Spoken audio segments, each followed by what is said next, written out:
సమయం ఇచ్చిన దేవసేవకులకు ఆత్మీయ తల్లి గారికి నా నిండి వందనాలు. కూడి వచ్చిన మీ అందరికీ నా వందనాలు.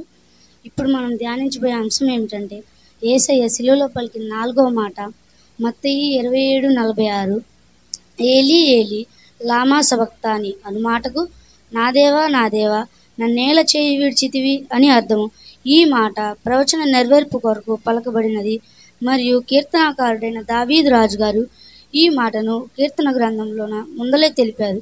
కీర్తనలు 22 మరియు 2 వచనములను ధ్యానించుకున్నాం. నా దేవా నీవు నన్నేల విడనాడితివి, నన్ను రక్షింపక నా ఆర్తధ్వని వినక నీవు నాకేల దూరముగానున్నావు.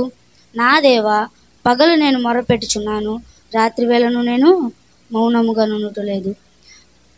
అయితే తండ్రి అయిన దేవుడు తన ఒక్కగానో ఒక కుమారుని లోక పాపములను మోసుకొని పోవు దేవుని గొర్రె పిల్లగా పంపెను గనుక ఆయన మన పాప శాప దోషములను మోసుకొని శిలువ మరణమునకు ఎక్కెను. కనుక ఆయన తండ్రికి మన పాపములు ఏమాత్రం ఇష్టం ఉండవు. తండ్రి పాపిని క్షమిస్తాడు కానీ పాపమును తండ్రి ఇష్టపడడు. దేవుడు మన పాపమును మోసుకొని శిలువకి ఎక్కెను గనుక తండ్రికి కుమారునికి ఒక్క నిమిషం ఎడబాటు వచ్చింది. ఆ ఒక్క నిమిషం ఎడబాటు తట్టుకోలేని నా యేసయ్య ఈ మాట ద్వారా యేసుతో మొరపెట్టుచున్నాడు. నా దేవా నన్నేల చేయి విడిచితివి. అంతటి శ్రమను దోషములను తట్టుకోగలిగిన నా యేసయ్య ఒక తండ్రి ఎడబాటును తట్టుకోలేక ఈ మాట ద్వారా ప్రార్థించుచున్నాడు.